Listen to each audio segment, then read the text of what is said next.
Hello everyone, welcome to Venkanna English Guru. Friends, we are talking about history of English literature. As a part of history of English literature, and so far we have covered Old English period, Middle English period, Renaissance, Neoclassical period, and we are into Romanticism, Romantic period, the period from 1798 to 1832, which is considered to be the Romantic period, where we had a long discussion with regard to Romanticism. And we are talking about various authors in relation to Romanticism or Romantic period. And we have covered only one writer, that is William Wordsworth. And today we are going to talk about one more important writer, Samuel Taylor Coleridge. Okay, S.T. Coleridge, and the biographical aspects. When you talk about S.T. Coleridge for competitive examinations or other, not for academics or other examinations, apart from, there are many questions that are based on fans and imagination, and there are bits based on biography literature. There are also bits based on Rhyme of the Ancient Mariner and the theme, and that is actually composed by S.T. Coleridge. And the association between S.T. Coleridge and Wordsworth, and association between S.T. Coleridge and Charles Lamb's. There were plenty of bits, and when we talk about there are two important fragmentary, so unfinished poems that are composed by S.T. Coleridge, and bits were also on that. So listen to that. And Samuel Taylor Coleridge, because you should also know what is the meaning of, what is the full form of T or ST. Like there were plenty of bits when you refer to previous question papers, like in T.S. Eliot, what is S? In I.A. Richards, what is A? In Daisy Rossetti, what is G? And in S.T. Coleridge, what is T? Like there were plenty of bits, my friends. So, and people feel that these are all common things, but you make a lot of mistakes only on those who know, who have read. So see, and was born in 1772 in a village called Autry. So Autry in Devonshire.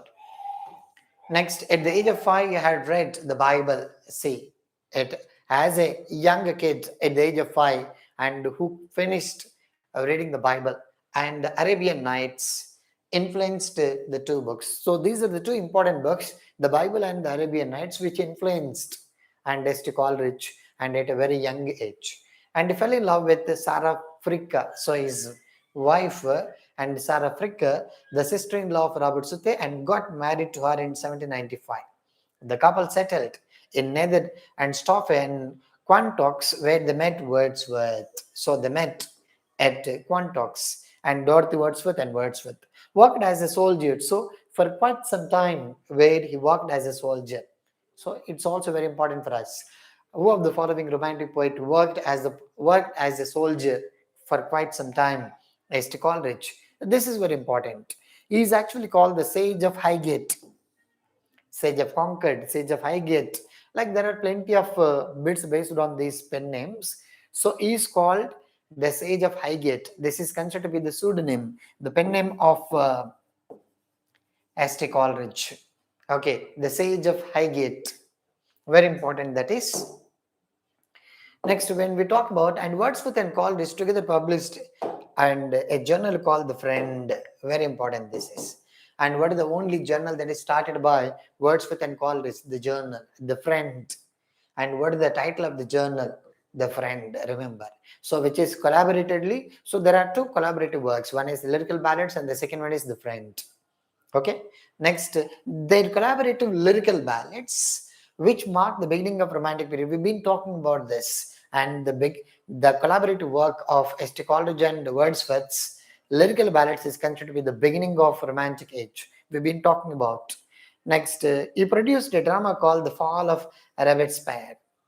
This is very important. What is the only play? What is the play that is composed by S.T. Coleridge? The Fall of Robespierre. Next, in collaboration with Robert Southey, this is very important, where he composed, this play is actually composed in collaboration with Robert Southey, the poet laureate of the time. And he was the official poet laureate from 1830 to 1843, and in collaboration and St. Coleridge composed a play The Fall of Robespierre. And the Rime of the Ancient Mariner is called the chief contribution to lyrical ballads. As I told you, and St. Coleridge and collaborated four important poems as a part of lyrical ballads, and one of them is the Rime of the Ancient Mariner, which is the beginning of the lyrical ballads published in 1798. Very important, my friends. Next, Kubla Khan was influenced by and Patcha's pilgrimage. It's a pilgrimage which is written by Patchas, and based on that, Kubla Khan was composed by St. Coleridge. Biography literaria. So the autobiographical, the spiritual autobiographical work, the critical, the literary autobiographical work, where he talks about, where he mentions and his theory of poetry and his ideas about poetry and his techniques of writing, composing poetry, and where he actually spoke all those ideas as a part of biography and literaria. And the subtitle, Sketch of My Life, My Literary Life and My Opinions. This is very, very important. Couple of times it was asked, what is the subtitle of biography literature? 1817. As I told you previously, this was edited by Francis Jeffrey, previously mentioned. When I spoke with regard to the dates, biography literature was reviewed by Francis Jeffrey in 1817, and where he coined a word called the Lake School Poets, as I mentioned previously. Lectures on Shakespeare, and is also popular for lectures on Shakespeare. After 1807 or 1805, we don't find much work that is composed by St. Coleridge. You can find a lot of lectures that are given by St. Coleridge, because he is one of the popular critics of Romantic period. So before Matthew Arnold, and St. Coleridge is considered to be the critic, the good critic, the best critic before Matthew Arnold. So in Romantic period, with regard to criticism, as a part of Unit 8, as a part of literary criticism, where we need to focus on two important writers, and one is St. Coleridge and second one is P.V. Shelley, with regard to criticism. So with regard to criticism, as I mentioned, because I did not have a chance to talk about a lot about this criticism, I'll speak to you a lot, because I have you can find a lot of theory of Venkanna also, because what I have understood, and it's a different thing, because it is just like I like teaching criticism in as much as I like teaching ELT. So that is what my major subject. But because my major intention is, without giving foundation, if I talk about criticism, and it may not reach you, that is what my major idea. So when you really want to understand criticism, first we need to understand St. Coleridge as a critic, not as a writer, as a critic. So if you really want to understand St. Coleridge as a critic, we need to read much about biography literaria and lectures on Shakespeare. What lectures were given, what are the comments that are made, and with regard to the comedies, or with regard to tragedies, with regard to characters, with regard to different aspects of Shakespeare. So he went on delivering a number of lectures in different places, and that is what all about lectures on Shakespeare, which is published in 1849 after, but in 1805, 1809, 1811, where he went on delivering a number of lectures. The French Revolution had a great impact on Coleridge, not only on Coleridge, but also on all romantic writers, all the romantic poets, all the romantic writers were greatly influenced by the French Revolution and the slogan of French Revolution, the concepts of French Revolution, and they took a lot of inspiration from this equality, fraternity, and liberty. At the close of 1796, Coleridge wrote Ode on the Departing Here. It's an ode composed. He, in Christ Hospital, astonished one of the schoolmates, Charles Lamb, remember, who was one of his schoolmates. So Charles Lamb, this is very important. And Shakespeare and Ben Jonson were schoolmates, and senior and juniors. Okay, remember, in the same way, and Charles Lamb and St. Coleridge were same schoolmates, and with his and queer tastes in reading and speculations. So Christ Hospital, and which is actually written by, and He, in his Christ Hospital, astonished one of the schoolmates, Charles Lamb, with his quick tastes in reading and speculation. So, Christ Hospital, it's another text written by Mr. Coleridge where he mentions the ideas of Charles Lamb and his ideas and his techniques of speculation. Next, at Bristol, Coleridge lectured, wrote poetry, and issued a newspaper called The Watchman. So, newspaper.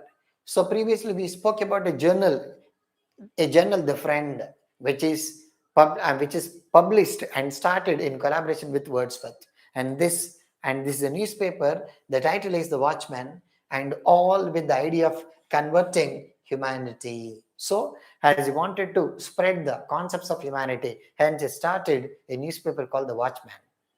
Next, in 1797, he met Wordsworth and planned their joint production of lyrical ballads published at Bristol. So, in 1797, hence it was published in 1798. We need to know. In 1800, he produced second part of the Christabel and an ode dejection, very, very important. So, ode dejection and Christabel, and the parts were published by S.T. Coleridge. Due to continual ill health, so ill health mainly, and he was addicted to taking a lot of opium. Opium is nothing but alcohol. Most of the literary experts, most of the literature writers, or poets or dramatists or novelists, they are habituated to taking alcohol, because to have a lot of imagination where we need to sit a lot of time. If you really want to be, if you really do a PhD or MPhil seriously for 5 years or for 4 to 5 years, some of my friends, my juniors in science, they did PhDs in 8 years or 9 years, and sometimes they also did for 11 years. And when they go on doing that, and they spend a lot of nights and sitting, thinking, writing, tearing papers and all. So that is another important other side of doing research. So most of the writers, they have the habit of taking a lot of alcohol, a lot of opium, as he had even Shakespeare, Wordsworth, S.T. Coleridge, and T.S. Eliot, most of them, because and people, and they believed that it is one of the swords which can remove your problems and faults and foibles to the outer world. Hence, he was actually addicted to taking opium, a lot of opium. He used to have a lot of opium where he used to write. Why most of the poetry that is composed by S.T. Coleridge was fragmentary. Why only in parts, only in sections? Because, and his idea of taking alcohol where he was able to write, but and he finishes, and in the next morning where he was not able to recollect. Hence, how some of them, Christabel, Dejection, or Kubla Khan, most of them are fragmentary works. So, unfinished works that were composed by S.T. Coleridge. So, as he had, because of ill health, because everybody knows that taking alcohol, taking smoking, which are injurious to one's health, but you cannot stop writers or experts, poets. So, due to continual ill health by 1803, he had become enslaved to the opium, addicted to opium. And you can see a lot of people how they become addicted to. That's why that leads to one's death. And he died very young. Okay, and below 40, I think. Next, you can see his lectures were given at the Royal Institution. So, lectures on Shakespeare. We've been talking about lectures on Shakespeare, and his lectures were given at the Royal Institution. So, Royal Institution in 1808. And the year 1811, the final series lectures on Shakespeare and other poets. Further series 18. So, first lectures on Shakespeare published in 1811 and 1812 and 1813, where he went on delivering a lot of lectures on the works of Shakespeare, comedies of Shakespeare, tragedies of Shakespeare, characters of Shakespeare, and the plot of Shakespeare. During this period, he struggled with little success to break himself of the opium habit. In 1816, he entered the house of Mr. Gilman in Highgate, very, very important. Has he settled in Highgate, and hence he is called the Sage of Highgate. Very, very important, remember. Next is poetry. The best of his poems were composed within 2 years, 1797 and 98, where you can find Rhyme of the Ancient Mariner, Dejection and Ode, Kubra Khan, and Christabel, the popular poems composed. And later, only you can find only two major important aspects. One is Biography Literaria, and the other one is Lectures on Shakespeare. Next, his first book was Poems on Various Subjects. The first poem, before Lyrical Ballads, Poems on Various Subjects. The first title of poetry composed by S.T. Coleridge. And in collaboration with Wordsworth, he produced lyrical ballads. And this volume contains, as I told you, 19 poems by Wordsworth and 4 by S.T. Coleridge. And the most noteworthy is the Rhyme of the Ancient Mariner. Next, he and Coleridge discussed the poem during their walks on the Quantum Hills. The main idea of the voyage, founded on a dream of his own, was Coleridge's, and the voyage through the polar ice and the death of albatross. This is very important, my friends. What is the name of the bird? And that figures in the Rhyme of the Ancient Mariner. Several times this bit was asked. The death of albatross. And how many stanzas are there in this Rhyme of the Ancient Mariner? 7 stanzas, 7 sections. Very, very, very important. Couple of times it was and asked in various examinations. How many stanzas are there? How many sections are there as a part of the Rhyme of the Ancient Mariner? 7. And Rhyme of the Ancient Mariner talks about the death of dash bird, the death of albatross. Very, very important, my friends. In 1797, Coleridge also wrote the first part of the Christabel and published it till 1816. Christabel is the tale of the kind of witch who by a king. So it is Christabel. It's all about the which deals with the character called a witch, an old woman who had a lot of magical parts. That's what it talks about, the first part. Next, you can see Frost at Midnight, another important ode written by S.T. Coleridge. Frost at Midnight and France, an ode. Frost at Midnight and France, it's an ode. Okay, Frost at Midnight and France, it's an ode.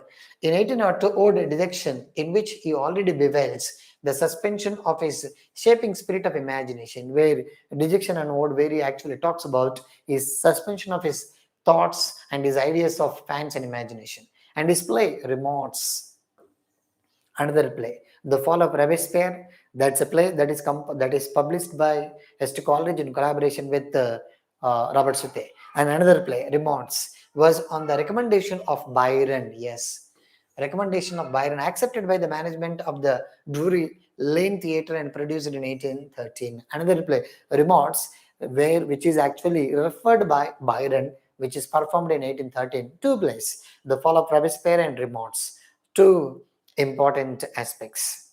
RR, Robespierre and Remorse. Features of his poetry, their intense imaginative power. One of the major important aspects of his poetry is all about imagination, imaginative power, where he emphasizes the role of imagination to a poet, to a writer. If you really want to produce a very good poetry, you must have a lot of imagination. Next, the supernatural and the obscure. And the concept of supernatural, where he actually talks about the cosmos, where his poetry addresses the cosmic world rather than the physical presence, as Wordsworth talks about nature, which is entirely opposite, supernatural. And the obscure, where he actually talks about, while he resided in the Lake District and he started The Friend, which was published at, so we come to know The Friend, it's a magazine started in collaboration. And after 16 chapters of philosophizing, almost entirely irrelevant, he discusses the poetical theory of his friend. How many chapters are there as a part of Biography Literaria? 17. And after 16 chapter, where he actually talks about the poetical theory of his friend. Who is his friend? Wordsworth. And then last 7 chapters of the book, he gives a remarkable demonstration of his critical powers. So 16 plus 7. So 23 chapters. So last 7 chapters of Biography Literaria, which actually talks about the demonstration of his critical powers. What are his critical powers? and his critical ideas about poetry, about poet, about theory of poetry. He analyzes the Wordsworthian theory in masterly fashion. So, in Biography Literaria, he also talks about the theory which is actually proposed by Wordsworth as a part of Preface to Lyrical Ballads in his autobiography, Biography Literaria, and separating the good from the bad.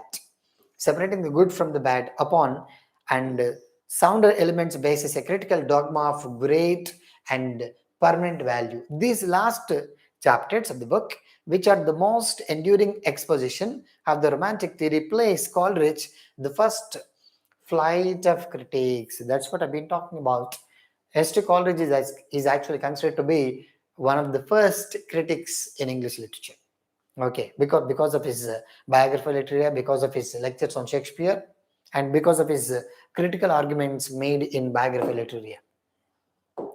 Next, friends, it was never prepared for publication by Coleridge himself, prepared from notes and reports by his daughter in 1836. 1836 by Payne Collier in 1856. The lectures and lacked the finish of works properly prepared for publication show Coleridge as a giant of the ranks of English critics. His examination of Shakespeare's plays and of poems by other writers give us an acute logical dissection according to certain and predetermined canons, stimulating the reader to keener perceptions, formulating him his own wake and half crystallizing reactions. After his death, his Table Talk was published. Remember, Table Talk, this is actually written by two writers. I'll talk about later. I'm not able to remember the work. Maybe William Hazlitt or Will and Thomas Carlyle. But Table Talk, it's a collection which is published by one of the works of St. Coleridge, published posthumously. So after the death of Words and St. Coleridge, and 1835, giving fleeting glimpses of brilliant and erratic mind. Imaginative. Erratic is nothing but imaginative. Next, you can see St. Coleridge and Poetic Techniques, where I gave you fancy, which is actually coined by St. Coleridge, imagination and primary imagination, second imagination, a simplistic imagination, willing suspension of disbelief, and androgynous and organic sensibility, another important term. All these are the important terms that were first coined by St. Coleridge. Organic sensibility. So that actually comes to your mind. That is new, that is creative all the time. So organic sensibility is nothing but what appeals to you, what comes to your mind first. Okay, that is considered to be the organic sensibility. Androgynous, as I told you, the process of having two important minds. And remember this sentence. Today, most of the people have a lot of problems in relationships. Personally, we will have a lot of problems because of we don't look at people as they are, we look at people as we are. Okay, to reduce the problems of human beings, St. Coleridge coined the word androgynous. Androgynous, which is nothing but you should not look at the world from only your perspective. You should also look from the perspective of other person and who you are actually talking to. So the other person, for example, if there is a mistake, you need to look from the perspective, not only from your own perspective, you should also look from the perspective of the person who makes that particular mistake. So this is what the concept which is made by St. Coleridge. But here this is with regard to looking something from the perspective of male and female here. Okay, so and when you have that kind of mind, you will have a wonderful family life according to St. Coleridge and other important aspects. Next, what is fancy? What is fancy? This is what very important. I wanted to give you some important notes based on that. I'll underline the major words. Remember, my friends, because more than 50 times this definition was asked. Fancy refers to fixities, definities, and this imagination refers to dissolves or dissipates and recreates. So several times this bit was asked. In those days, when we used to write more than 10 years ago, 15 years ago, and where there used to be 9 marks short answer, where we used to write only these two definitions and we used to come out and we used to get 8 out of 9.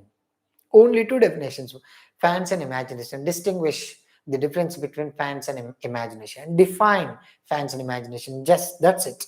See, my friends, what is fancy and imagination? The distinction between fancy and imagination was a key element in S.T. Coleridge's theory of poetry as well as his general theory of mental process. Fancy and imagination both are mental processes. These are different types of thinking.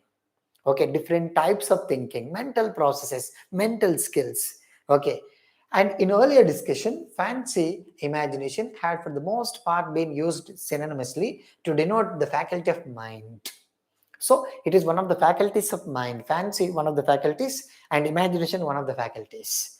Okay, next, and which is distinguished from reason, judgment, and memory. Very, very important.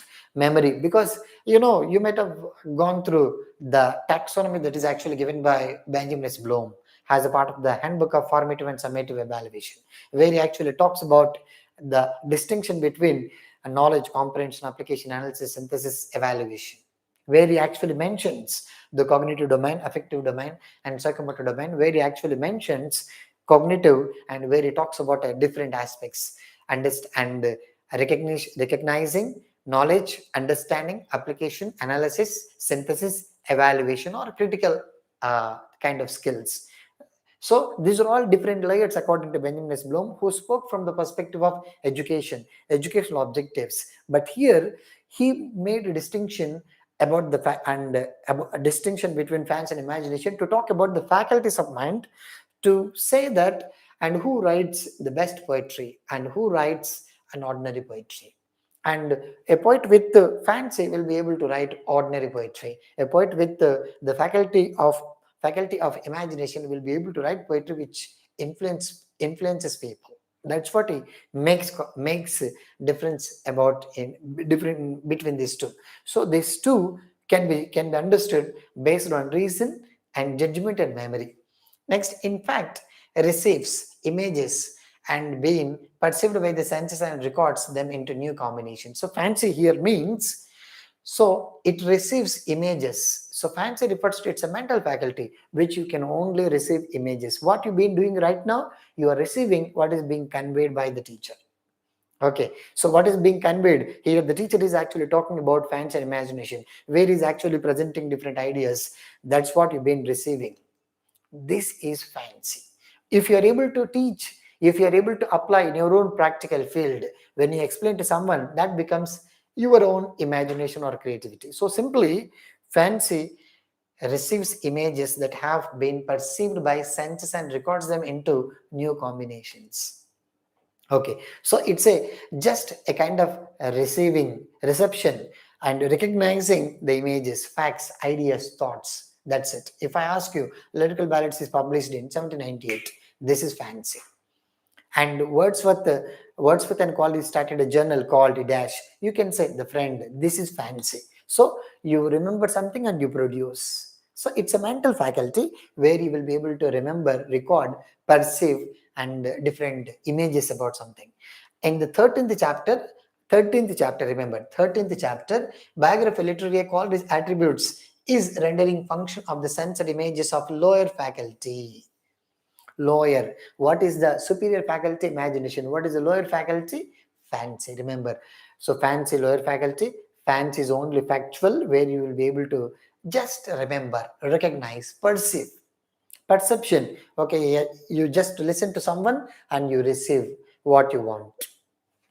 And this is actually discussed in chapter 13. Fancy, very important, has no other counters to play, and fixities and definities. Very, very important, my friends. I used to write in the examination, only fancy refers to fixities and definities, and I scored out of 9, 8 marks.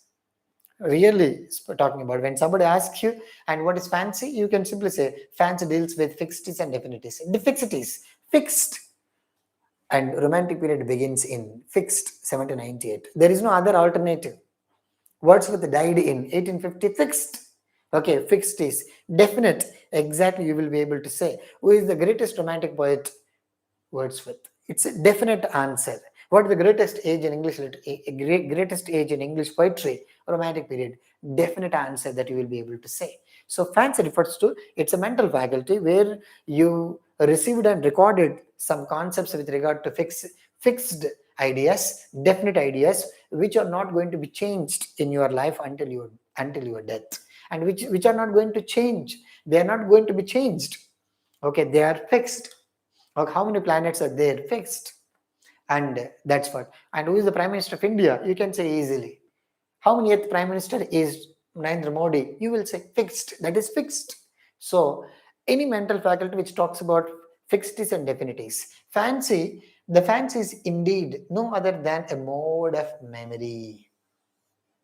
Memory. I've been talking about a lot of memory codes, you see, and memory, but I'll tell you. So simply because what you want is marks. That's what I'm not going deeper into what academics. If you ask me, if I remove something from my mind, UGC-Net or set or other examinations, I'll talk about these aspects in a different way. That's a different issue. So I don't want to waste your time. So your concept is going to be fancy refers to simply a mode of memory. A mode of memory emancipated from the order of time, space, because I'll be talking about number of dates: 1066, 1500, 1549, 1611, 1664, or 1689, 1694, 1603, 1611, or 1623, 1632. So you go on talking about a lot of issues when you, so order of time, order of space, that is main, and that is distinguished by the faculty of fancy. And the fancy is a mechanical process. Very, very, very, very important. See, if you ask me, I'll be able to recollect more than 1,000 writers in just 40 minutes. How is it possible? It's a mechanical process, I can say, because I might have taught for more than 100 times these aspects. Hence, that becomes a kind of habit. Language learning is a habit. Language is a set of habits. Learning language is a habit formation process during which we acquire new habits. It's a popular definition given by Harold Palmer in one of the, who is considered to be the father of ELT. So, according to Harold Palmer, it's a habit. Here, according to Coleridge, it's a fancy.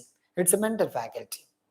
So fancy, it's a mental faculty, it's a mode of memory, and it's a lower faculty. It deals with fixeds and definities. It is discussed in 13th chapter, and it is, and that's it. You only just focus on those, the underlined one. So mechanical process which receives the elementary images, fixeds and definities, which come in and which come to it ready made from the senses without altering the parts, reassembles them into different spatial and temporal order of width, and which were originally produced, where you are not going to change. For example, I told you something, so you receive that and you just remember it and you use it. You are not going to reassemble it. Okay, so that kind of mental faculty according to St. Coleridge, fancy. Remember. Okay, this is some small discussion with regard to fancy. Now, what is imagination? Okay, what is imagination? It produces much higher and kind of poetry. The superior kind of poetry, which is actually can be produced with a poet if he has imaginative mental faculty rather than fancy. So much higher. This is very important, my friends. Imagination refers to dissolves, diffuses, dissipates in order to recreating power. For example, you've been attending all these classes. After attending, and you are receiving fancy, and based on this, if you create your own techniques, your own style of reading literature for your own examination, that is a kind of imaginative skill. That's what very important. So imagination refers to dissolves, dissipates, and diffuses in order to recreate. So what are you going to do? You receive a lot of ideas. Based on that, you will create a new one. Next, this, and where this process is and rendered impossible, yet still all events struggles to idealize and unify. It is essentially vital, very strong. It is stronger than fancy. It is so powerful. So it's vital even as all objects are essentially fixed and dead. So the higher superior kind of mental faculty dissolves, diffuses, dissipates in order to recreate. It's a recreative power, not factual power where you will be able to recollect the facts. No, and where you are required to recreate certain concepts.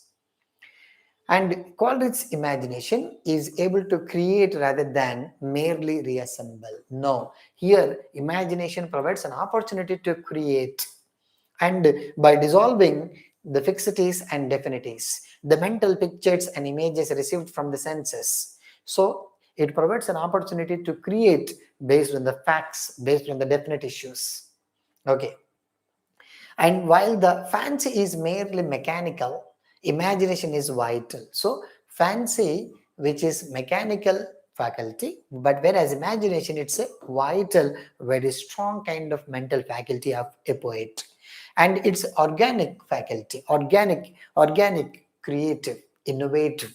Remember, organic sensibility, where the writer is able to use a lot of innovation, and where you don't find in one way uses one style, another way uses another style, and not just only one specific style of the writer, which operates not like sorting machine. No, it is not just like organizing, but a living and growing plant.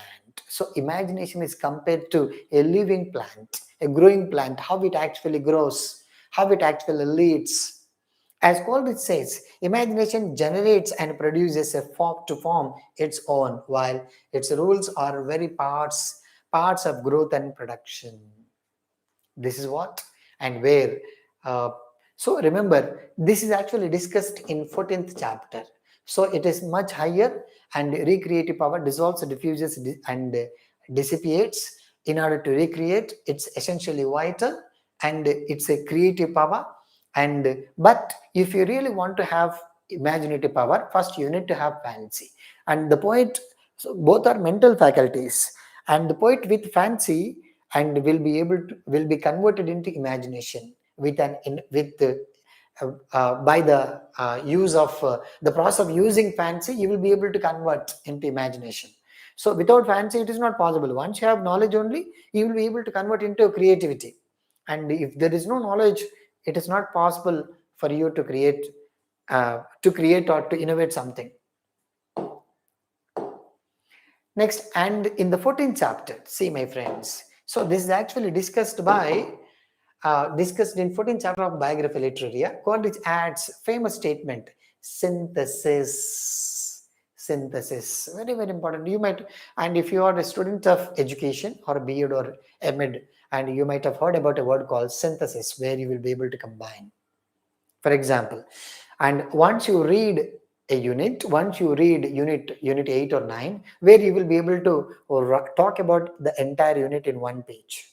I'll take a wonderful class for you with regard to unit 9, where I can talk about every theory in just maybe 2 or 3 classes. This is called synthesis. So where you can identify the concepts. Synthetic power, which is the imagination, reveals itself the balance or reconciliation, opposite or discordant qualities, and with the difference of the general, the concrete, the idea or the image. The faculty of imagination, this is very important, assimilates and synthesizes the most disparate elements into organic whole, that is newly generated unity, constituted by interdependence of the parts, and identify cannot survive removal of the whole. Most critics after Coleridge, who distinguished fancy and imagination, tended to make fancy simply.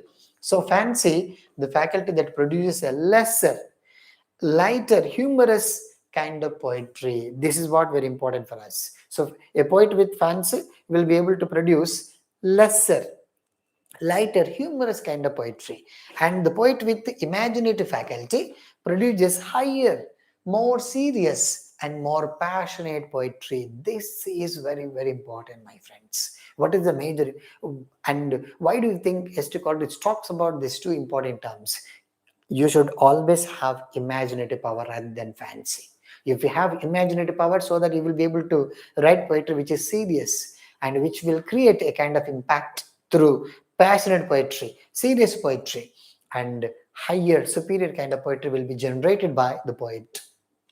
Next, Milton, and he also made a popular statement, Milton had imaginative mind, whereas Abraham Cowley with a fanciful mind. Hence, Abraham Cowley is not remembered for a long time, but Milton is remembered and till the end of this world. That's what he made it because he had imaginative power, but whereas Cowley, fanciful. Next, friends, and Rhyme with the Ancient Mariner, Biography Literaria. Okay, there are two more points we'll talk about. Rhyme of the Ancient Mariner. Originally, the Rhyme of the Ancient Mariner is the longest major poem by Coleridge and published in 17 lyrical ballads, somewhat editions, revised, okay, gloss, romantic. This is one of the beginning poem of lyrical ballads. The Mariner is a short summary of Rhyme of the Ancient Mariner, my friends.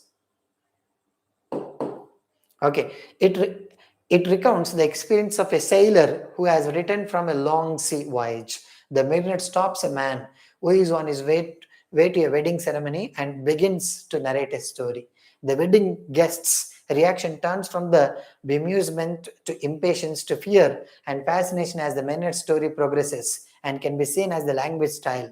Coleridge uses narrative techniques such as personification, repetition, to create a sense of danger and supernatural serenity depending on the mood of different parts of the poem. And where actually the narrator usually talks about the death of the bird albatross. Next, biography literaria. The biography literature is a critical autobiography, critical, not spiritual, critical autobiography, published in 1817, 2 volumes. Its working title, Autobiographia Literaria. The formative influence on the work were Wordsworth's theory of poetry, because he wanted to write theory of poetry, which was actually written by Wordsworth. And Kantian view.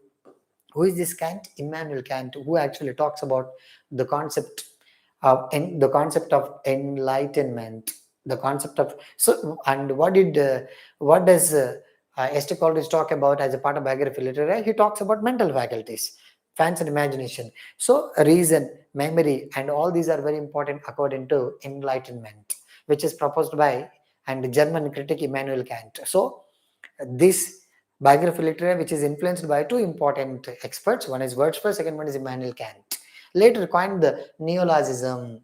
So neologism, which means the process of coining new words. Neologism, remember this, a couple of times it was asked. Neologism refers to the process of coining new words. For example, if there is a watered, it's a new word which became popular today. WhatsApp, I will WhatsApp you tomorrow. And why don't you Google? So you see, Google, it's a noun, you can also use as a verb. The process of using new words. Twittered, yes, Modi twittered 2 days ago about the issue. And do you know that? So twittered. Okay, so Instagrammed, that also can be used. So the process of coining new words, neologism, which is also called asymplastic. Various post-Kantian writers, including and F.W.J. Watson Schooling, and the earlier influences of the empirical school, including David Hartley and associate psychology. All that includes in this. Next, it's subtitled Biographical Sketches of My Literary Life and My Opinions. Allude the life of the opinions. Trinstam Shandy. This is actually, it's a model which is actually taken by Trinstam Shandy Lawrence. Okay, suggesting that the formal qualities of biographer intentional, the form is meditative in nature. Okay, this is what I wanted to talk about. And so before you leave, like our video and share our video to your friends and classmates. And we'll be meeting tomorrow, same time. See you guys. Okay, we'll meet tomorrow, same time. And like our video, share our video to your friends and classmates. And see you guys.